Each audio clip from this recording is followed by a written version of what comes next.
started, page 72, if you want to go ahead and turn to that song, and we'll be ready. I don't know how long this is going to take. The last sermon was 23 minutes. We got that down pretty fast.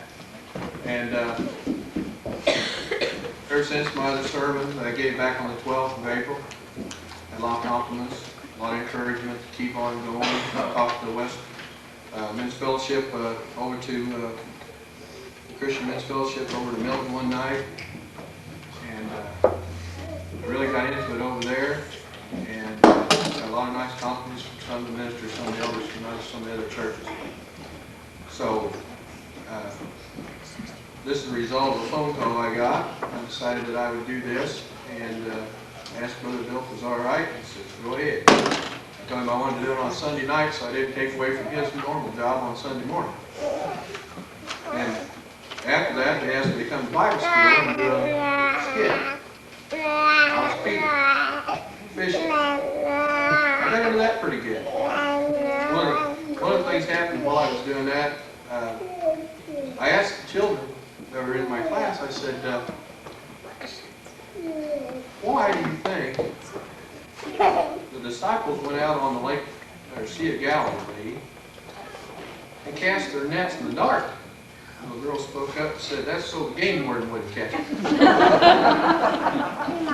Well, that's probably true nowadays, but I had to explain to her they didn't have game wardens in those days.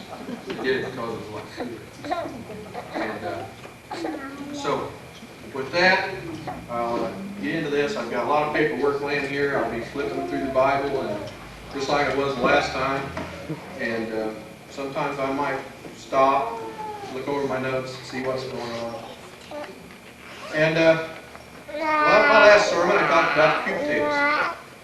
Christian people not baptized Christians yet, or the Christians that are baptized that come and they sit in the pew and don't do anything. They don't come down and mow the yard. They don't come over and sweep and clean the building.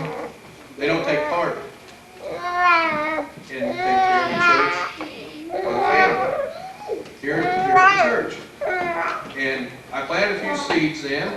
Some of those have bloomed out. And I even go home now. We sing Peter, Do You Love Me after the Bible school thing. We get in the car and Jenna starts out, well, Peter, do you love me? And we sing that all the way home most of the time. So that's kind of caught on. But tonight, my topic's going to deal with the ambulance. And I want to tell you a little bit about the ambulance before I get started. And you're going to say, what in the world is he talking about the ambulance? Well, this is my jacket I wear when I'm on the ambulance. As you can see, 3 George 14, 3 George 17, Pleasant Hill, I'm an EMT. I'm also a fireman and rescue squad member. And as a member of the ambulance, we have training sessions. We go to training once a month on a Monday night. And we learn about how to stop bleeding, how to do CPR, all various things to try to save your life. Well, tonight, I'm going to try to make some comparisons with the ambulance and the church and how I think that the ambulance and the church are very much similar in their being. And some of the things that happened to me while I was in the ambulance with patients, I'll relate that to you also as I go through the sermon. A lot of people have a problem at home. Somebody's choked, somebody's maybe having a heart attack, and they say, what's that ambulance number? Well, just for your information, it's 285-4334, or you can call the Pike County Sheriff's Department because we're dispatched out of the Pike County Sheriff's Department. There's been a lot of times I've seen some faces out here that I've responded, along with some fellow EMTs, to your call. The ambulance here in Pleasant Hill is well known throughout the tri-state area. We have a very strong ambulance district. And being a Christian is like serving on the ambulance. Because what you're trying to do is you're trying to save somebody's life. You're trying to keep them from death. I'm not talking about physical death. I'm talking about the death that comes after your physical death. You're trying to save their soul. And what you're trying to do is you're trying to get them to the great physician. And so I looked up, and you know about all the healings that Jesus took part in. I went through and looked at some of the different ones, and I came up with quite a few. He healed people with leprosy. He healed the paralytic. He had a lady, the son died. And he said, "Widow, why are you weeping?" "Well, my son's dead." He says, "Have faith." And he walked over and he got tested him. He said, "Rise." People were doubting him as the Christ. He had a healing power that his Father gave him. And in turn, he let the disciples and the apostles have this healing power as they went out in their trek after the resurrection. They had the same power. We don't have that healing power in the ambulance. All we can do is try to keep your physical life going until we can get you to the Pike County Hospital or Illini Hospital, which is where you'll go. We don't have permission to take you anywhere else. We have to take you to the closest medical facility, which is either one of those wherever you doctor at. And even if you don't doctor there, we'll take you to one or the other. You don't have a whole lot of choice. Because we've got to get you the medical attention to try to keep your physical being going, so that we can also doctor your spiritual being. In my treks with the ambulance, I've had people in the back of the ambulance had a heart attack. A gentleman here in Pleasantville have a heart attack. I've been working midnights, and the call came in, and I said, "I don't know if I should go or not." And Barb said, "Well, it's a 10:33, and that means it's life or death." When I got to the funeral home at Loomis's, the fellow that I've known all my life was laying out on the asphalt, and it was a pretty hard job for me, but I got in the ambulance with his son, and all the way to the hospital, he was having chest pains. And usually oxygen will take care of that. Oxygen didn't do him any good. He had a massive coronary, and he died on me about apples that way. I proceeded to do CPR on this person. I prayed to God to give me strength so I could do what I had to do. Now, just to kind of give you an idea of how I was into this, I'm doing CPR in the back of an ambulance going 95 miles an hour on a road that's got asphalt strips on it that you're going ka-thump, ka-thump, ka-thump, trying to get this guy back into his physical life. I knew the man was a good Christian. I wasn't too worried about that. I was sure he had been baptized and saved, but I've known this man for a long time. And I wasn't too worried about his afterlife, but I was trying to keep him alive here on earth. So, what I did, I proceeded to do CPR, and the first thing he did, he threw it up in my mouth. I turned, spit on his son, and turned around and continued with the CPR. As we were going in Pittsfield to the hospital, I thought he might be getting better. And the son was holding on to my suspenders so I could stay steady to keep on doing the CPR. And I did everything I could humanly do, but there was so much muscle damage from a massive coronary, he didn't make it. I felt bad for 3 days after. And I can tell you stories that have happened to me on the ambulance like that over and over and over again. But I've only had to do the CPR a couple of times. I had one instance that really helped me. I saved a little 18-month-old girl from drowning, that drowned in her 18-inch pool in the backyard, and my little brother had held her under. But we got there soon enough that we got the CPR started, and she lived. Her physical life here. She's 18 years old, and she survived. Some of you probably heard about Dick Stillbrink. He's one of our top EMTs saving a little girl down at the dam. She was struck by lightning. How many people do you know has been struck by lightning ever survived? Blowed a hole in her chest. Steam was still coming out of her chest whenever they arrived at the dam. He thought maybe it had been too long. 15 minutes is a long time without your heart beating and your lungs moving. But Dick proceeded to do CPR. The little girl presented him an award at the Corps of Engineers when he got his 25-year certificate. You probably saw it in the papers. The little girl came up out of the crowd. She survived. But she survived because people were praying for her immediately after they heard about this. They prayed for her all the way to the hospital. I was hurt in a bad accident, and people prayed. And I knew they were back here praying. I could feel it. And it talks in the Bible about prayer. And in James 5:13, I'll read to you out James 5:13, and you'll see what I'm talking about. As soon as I find it here, as I say, I'm not as good at this as some of these preachers around here, but I try.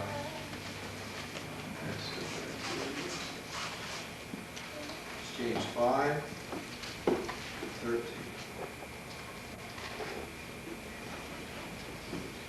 Is any one of you in trouble? He should pray. Is anyone happy? Let him sing songs of praise. Is any one of you sick? He should call the elders of the church to pray over him and anoint him with oil in the name of the Lord. And the prayer offered in faith will make the sick person well, and the Lord will raise him up. If he has sinned, he will be forgiven. Therefore confess your sins to each other and pray for each other so that you may be healed. The prayer of the righteous man is powerful and effective. Skip down to 19. My brothers, if one of you should wander from the truth, someone should bring him back. Remember this: whoever turns a sinner from the error of his way will save him from death, and cover over a multitude of sins. So prayer does do good. Right there it tells you. Prayer is listened to and it's answered, and if you can help somebody that's ill, about all I can offer these people whenever I go is a prayer and a little bit of hope. But it's always going over my mind when I've got that person out there. Has this person been saved? Has he been baptized? This person's elderly person, maybe never been to church in his life, maybe except to get married. Has he been saved? Those things are going through my mind. I'm hauling these people along in the ambulance, and I see them in the hospital or take them in the emergency room. One lady, I picked her up here in Pleasant Hill one night, said, "Don't let me die. Don't let me die." I said, "Lady, I'm going to do everything I can do." I said, "But you better be saying your prayers." That's all I can tell her. And I said, "I'll do everything humanly possible to try to get you through." And it's always going over in my mind. Has this person been saved? I go into the funeral home sometimes. I stand there at the casket. Yes, tears come out of my eyes just like anybody else. I used to go when my friends die or a family member. I stand there and I think about them or their life or what took their life, and I say to myself, why? Especially when it's a young person. God has His reasons why. But I also think, I wonder if this person is saved or baptized. I wonder if they're going to see the King, or are they going to end up in hell? I've always wondered. I stand there, and sometimes I know the people, I know their background, and God's going to judge you by your deeds and your good works. But He's also going to be looking at the fact of whether you've been baptized and saved or not, and whether you've walked the straight and narrow. One of the stories that came to mind when I was thinking about talking to you about the ambulance was the story of Lazarus. Of course, you know the story of Lazarus. Lazarus was Jesus' friend. Jesus was acquainted with Mary and Martha. Jesus was off preaching, and word came to Jesus that Lazarus was ill. And Jesus knew Lazarus was dead. He says, he's not ill. He more or less says he's dead, but he just told him he's sleeping. He's just in a deep sleep. And I read to you from John 11. This kind of gives you a foundation of Lazarus and Jesus' relationship. Now, a man named Lazarus was sick. He was from Bethany, village of Mary, his sister Martha. This Mary, whose brother Lazarus now lay sick, was the same one who poured perfume on the Lord and wiped His feet with her hair. So the sister sent word to Jesus. Lord, the one you love is sick. When he heard this, Jesus said, this sickness will not end in death. No, it is not for God's glory, so that God's Son may be glorified through it. Jesus loved Martha and her sister and Lazarus. Yet when he heard that Lazarus was sick, he stayed where he was for 2 more days. And he said to his disciples, let's go back to Judea. But Rabbi, they said, a short while ago the Jews tried to stone you, and yet you're going back there? Jesus answered, are there not 12 hours of daylight? A man who walks by day will not stumble, for he sees this world's light. It is when he walks by night that he stumbles, for he has no light. After he had said this, he went on to tell them, our friend Lazarus has fallen asleep. I'm going there to wake him up. The disciples replied, Lord, if he sleeps, he'll get better. Jesus had been speaking of his death, but his disciples thought he meant natural sleep. So then he told them plainly, Lazarus is dead, and for your sake I am glad I was not there, so that you may believe. Let us go to him. And Thomas said to the rest of the disciples, let us all go, that we may die with him. On his arrival, Jesus found that Lazarus had already been in the tomb for 4 days. Now you realize if you've been in a tomb for 4 days, what's going to happen is that you're going to start in, as Jerry was saying this morning, something about skin worms in his little talk, and kind of made my skin crawl for a little bit there. But in those days, they anointed you with the oils and tried to preserve you as best they could, and wrapped you in the cloth of that time to try to preserve the body. And he'd been in his tomb for 4 days, so there's a lot of doubt whether Jesus is going to be able to raise him. Bethany was less than 2 miles from Jerusalem, and many Jews had come to Martha and Mary to comfort them who lost their brother. When Martha heard that Jesus was coming, she went out to meet him. But Mary stayed at home. Lord, Martha said to Jesus, if you had been here, my brother would not have died. But I know that even now God will give you whatever you ask. Jesus said to her, your brother will rise again. Martha answered, I know he will rise again in the resurrection at the last day. Jesus said to her, I am the resurrection and the life. He who believes in me will live, even though he dies. And whoever lives and believes in me will never die. Do you believe this? Yes, Lord, she told him. I believe that you are the Christ, the Son of God, who has come into the world. And after she had said this, she went back and called her sister Mary aside, and she says, Teacher is here, she said, and is asking for you. When Mary heard this, she got out quickly and went out. Now Jesus had yet entered the village, but was still at the place where Martha had met him. When the Jews had been with Mary in the house comforting her, noticed how quickly she got up and went out, and they followed her, supposing she was going to the tomb to mourn him. When Mary reached the place where Jesus was and saw him, she fell at his feet and said, Lord, if you had been here, my brother would not have died. When Jesus saw her weeping, and the Jews had come along with her, he was deeply moved in the spirit of trouble. Where are you, lady? He asked. Come and see, Lord, they replied. Jesus wept. Then the Jews said, see how he loved him?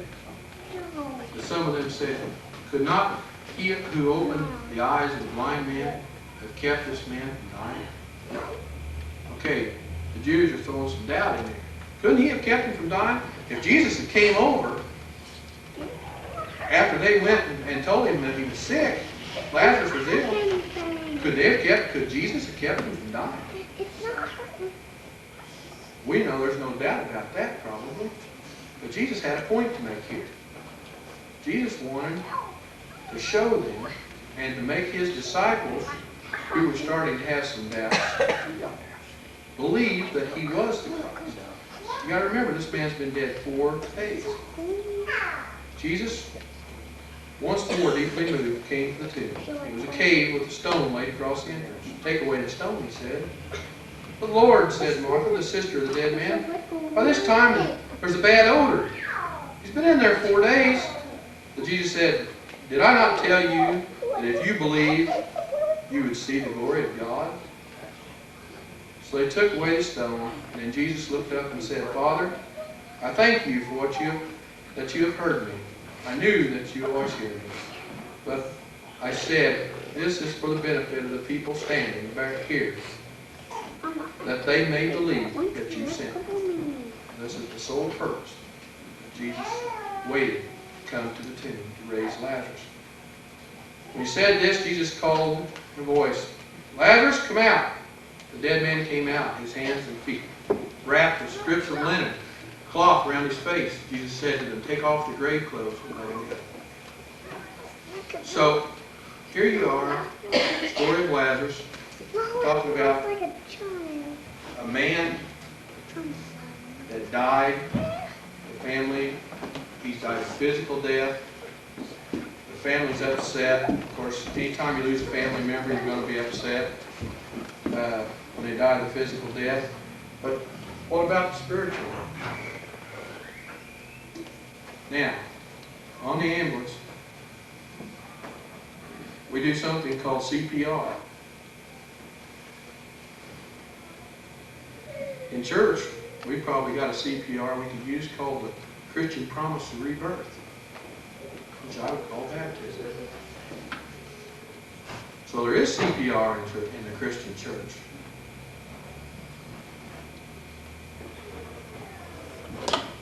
I know in some of my travels that I've seen a lot of things with the ambulance.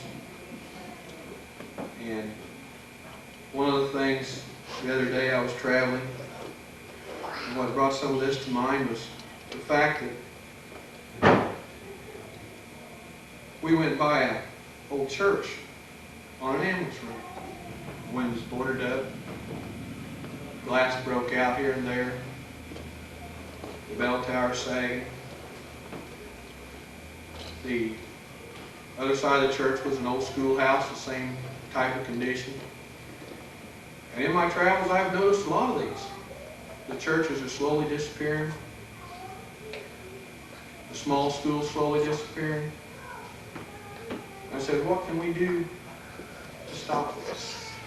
Is there anything that I can do to try to stop this? Of course, you know, it's been said that one of these days we'll all be sending our kids to Pittsfield to school. It's inevitable. The writing's on the wall unless somebody takes a hand to stop it. This morning, Brother Bill was talking about the church, and this kind of goes along with the same format. Slowly, things are slowly disappearing. We've got to take an interest in our church. We've got to get out and testify. We've got to invite people to come to church. Why is it that this man lies dying in the hospital, 72 years old with a terminal illness,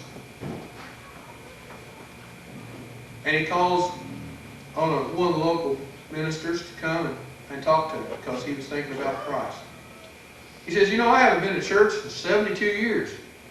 This man has served with him in the World War II conflict. He said, I'm 72 years old, I've never been to church. But he said, you know, I've been looking at this ever since they told me that I was terminal, and I think maybe I'm ready to be baptized. Now this man had been told that he had maybe 6 days left, maximum. He called on Brother Frank Claiborne to come and minister to him. Brother Frank went and talked with the man. And he says, I want you to baptize me. Well, Frank counseled him, talked to him, told him what was going on as far as the baptism and things. He says, but you're bedfast. How can I baptize you? And it came to, they did a military baptism, which I've I've heard of before. They went into the bathtub in the hospital and he baptized him right there. Man came out of this crisis.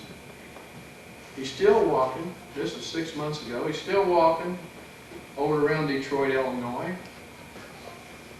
He's still talking. He's out confessing and testifying about Jesus Christ and what Jesus Christ has done for him. He walks down the street with a glow. He doesn't have a worry in the world. But why did it take 72 years to get this man to know Jesus and to know God? Who's at fault here?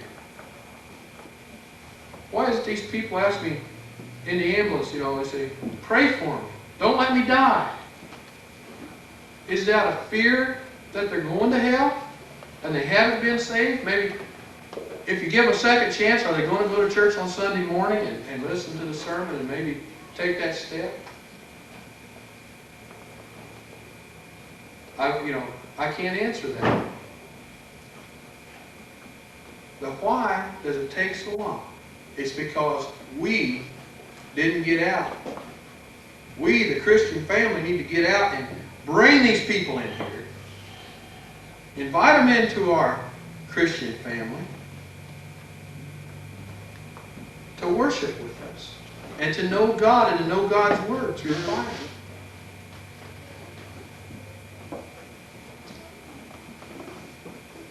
That's the only answer I can see that, the man that went this long that's never been in church in his life and never known God is somebody slipped up. Somebody didn't go out and say, how'd I go to church with me Sunday morning? Maybe if somebody had said that to him, maybe he would have come. Maybe not. But at least he had the chance. He had the offer. And, people get these excuses. And I wrote some of them down here somewhere. Talked about them before. And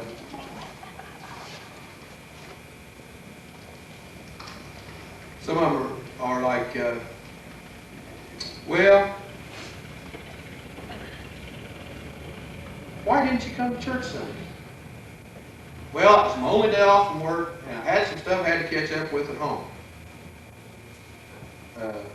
My wife was gone and I had to babysit. Nobody's ever asked me to go.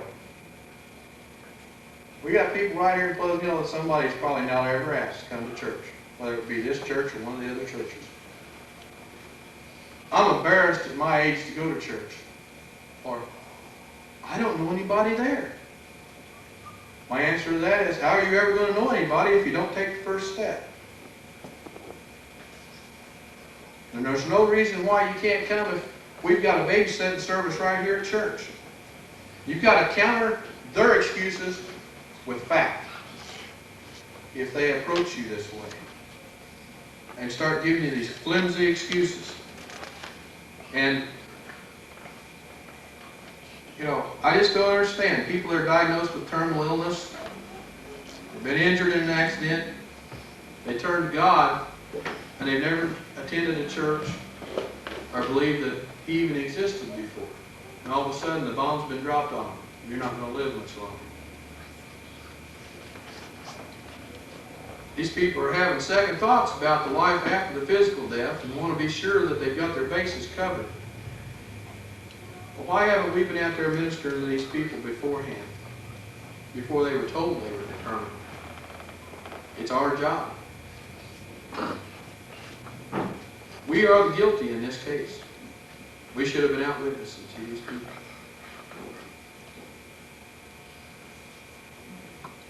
I brought the coat as a prop.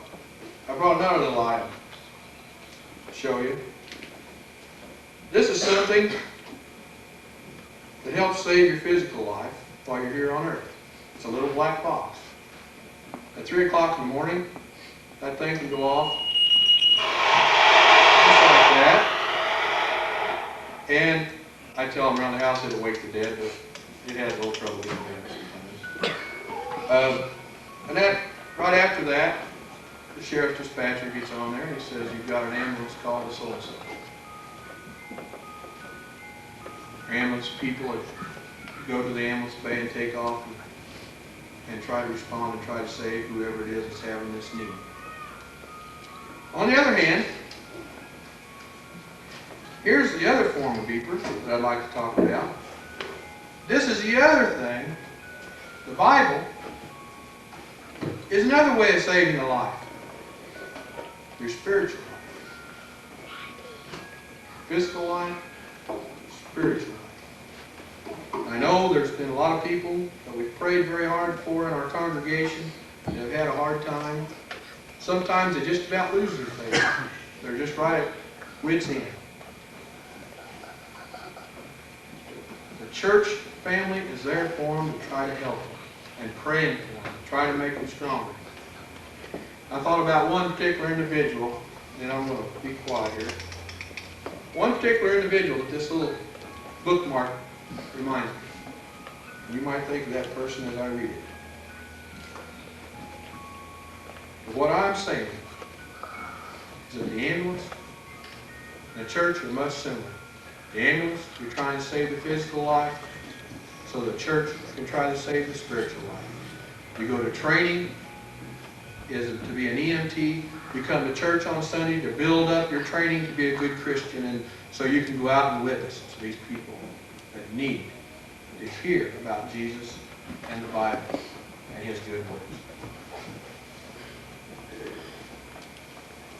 One night a man had a dream, and he dreamed he was walking along the beach with the Lord. Across the sky flashed scenes from his life. For each scene he noticed two sets of footprints in the sand. One belonged to him, and the other belonged to the Lord.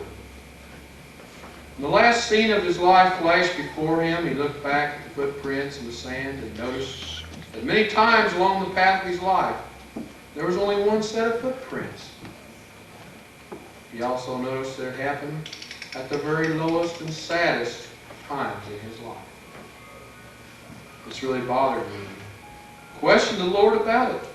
Lord, you said that once I decided to follow you, you'd walk with me all the way. But I've noticed that during the most troublesome times in my life, there is only one set of footprints. I don't understand. Why? When I needed you most, you'd leave me.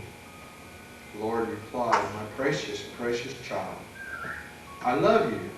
I would never leave you. During your times of trial and suffering, when you see only one set of footprints, it was then that I carried you. A lot to be said about that verse right there. I've sat and I've pondered on that all day.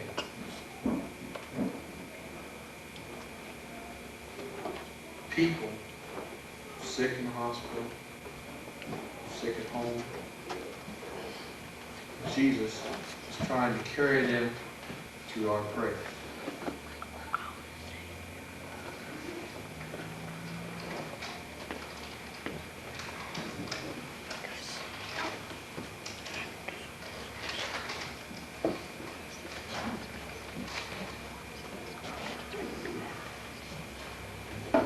Are you ready to answer the radio call that Jesus is sending out? Jesus is setting off a beacon for you to respond. There's somebody out there needing you to minister to them. When God sets your beeper off, do you know who, what, where, what their need is? As I said, an EMT trains regularly. We as Christians train every Sunday and Wednesday night studying the Word. We're out testifying to the lost sheep, praying for forgiveness for those that weren't here, and for our sins, for not attending church. And attending church so we may undergo the healing process for the great physician. Have you ever thought what had happened if God took you to the kingdom today? What happened if God took you to the kingdom today?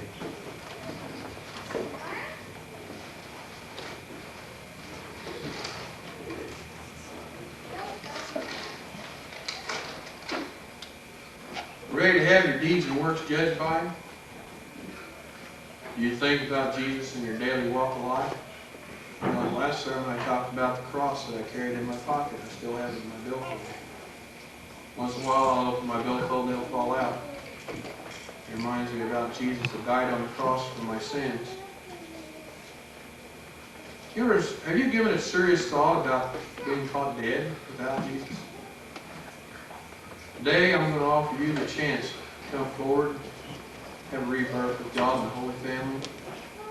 Offer you the chance of eternal life, keeping in mind that you must keep God number one in your life and not blaspheme against Him.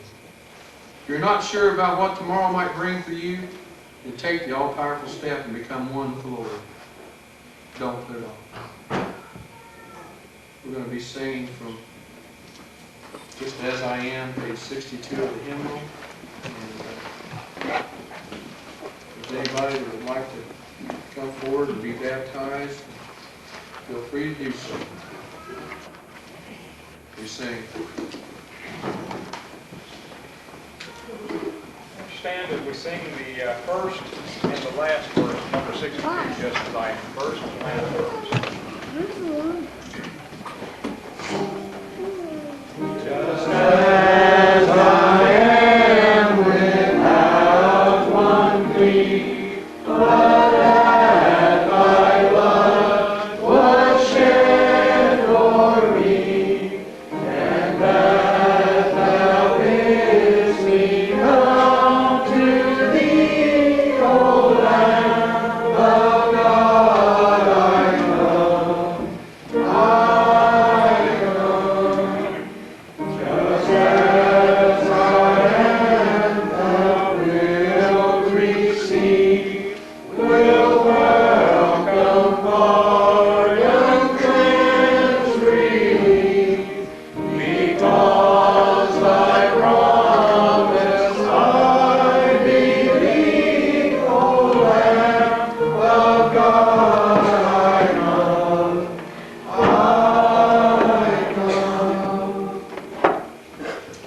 Cindy Yoakum has come forward this evening. We've talked with her a little bit, but the one who's probably done the most is Barbara Johnston and Donnie, and being a friend and inviting her to church. Cindy wants to come forward and to give her life completely to Christ, to be baptized with him. So I'm going to ask her at this time to stand. The only question we can ask you, Cindy, is do you believe that Jesus is the Christ, the Son of the living God? We're going to let them go ahead and prepare for the baptism. We'll get things started up here. Son and the Holy Spirit.